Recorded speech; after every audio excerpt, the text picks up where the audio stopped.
लेकिन जब जांच होगी तो जांच में पता चलेगा कि अवैध हथियार वो कैसे रखते थे अपने पास में, अवैध हथियार से कैसे लोगों को डराने का काम करते थे, उनका किस तरह पुलिस ने इनकाउंटर किया है। इन सब चीज़ों की विस्तृत जांच के लिए न्यायिक जांच आयोग इसकी जांच करेगी। राहुल गांधी, ममता बनर्जी ऐसे नेता जो माहौल बनाना चाहते हैं, तुष्टीकरण की राजनीति और घुसपैठ को सहारा बना करके इस देश के अंदर सत्ता में आना चाहते हैं। डॉक्टर श्यामा प्रसाद मुखर्जी, जी हाँ, आज भाजपा प्रदेश कार्यालय में तमाम नेता पहुंच रहे हैं और यहाँ श्यामा प्रसाद मुखर्जी को श्रद्धांजलि अर्पित कर रहे हैं और कह रहे हैं कि देखिए, श्यामा प्रसाद मुखर्जी ने कश्मीर के लिए कितनी लड़ाइयाँ लड़ी और आज 370 हट चुका है कश्मीर में, और वो कश्मीर जिसके लिए उन्होंने अपनी जान तक निछावर कर दी, अब वो मिट्टी अभिन्न अंग हो चुका है और उनके लिए कश्मीर बहुत बड़ा मुद्दा था। और भाजपा की सरकार ने कश्मीर को 370 हटाने का काम किया और कश्मीर को अभिन्न अंग जो भारत में लाने का काम किया है। फिर उन्होंने कहा कि देखिए, भारत तिवारी एनकाउंटर मामले में जो लोग दोषी होंगे उनके ऊपर एकदम कार्रवाई होगी और एकदम निश्चित रहिए कि अगर इसमें प्रशासन के लोग भी दोषी पाए जाते हैं, अगर जिसकी गलती होगी उनके ऊपर कार्रवाई होगी ही होगी। साथ ही साथ उन्होंने कहा कि देखिए, जो भरत तिवारी का मामला है इसमें प्रशासनिक एंगल से जांच हो रही है, न्यायिक तरीके से जांच हो रही है, पूर्व जज की नियुक्ति हुई है वहाँ पे, तो इसमें परेशान होने की ज़रूरत नहीं है। प्रशासन अपना काम जो है बेहतर तरीके से काम कर रही है और जो लोग इसमें दोषी होंगे उसके ऊपर निश्चित रूप से कार्रवाई होगी, क्योंकि ये सम्राट की सरकार है और सम्राट की सरकार में जो लोग दोषी पाए जाएंगे, किसी को सम्राट की सरकार बख्शने वाली नहीं। देखिए क्या कुछ कहा दिलीप जायसवाल ने। हम लोग यहाँ पर अटल सभागार में डॉक्टर श्यामा प्रसाद मुखर्जी के बलिदान दिवस पर उनको श्रद्धांजलि अर्पित करने आए। जहां हुए बलिदान मुखर्जी वह कश्मीर हमारा है। बरसों से हम लोग ये नारा लगाने का काम करते थे और आज प्रधानमंत्री श्री नरेंद्र मोदी जी के नेतृत्व में,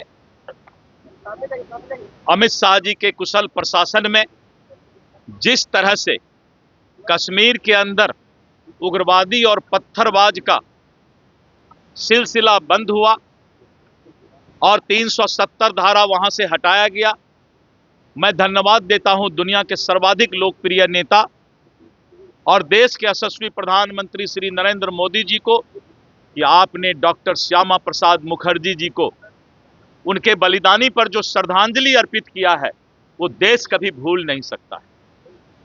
और इसी तरह का माहौल 370 हटने के बाद भी पूरे देश के अंदर राहुल गांधी, ममता बनर्जी ऐसे नेता जो माहौल बनाना चाहते हैं, तुष्टीकरण की राजनीति और घुसपैठ को सहारा बना करके इस देश के अंदर सत्ता में आना चाहते हैं, वैसे लोगों को भी इस देश की जनता ने जो जवाब दिया है, करारा जवाब दिया है, ये डॉक्टर श्यामा प्रसाद मुखर्जी जी को बलिदान का जो है सच्ची श्रद्धांजलि बंगाल की जनता और इस देश की जनता ने अर्पित किया है। धन्यवाद।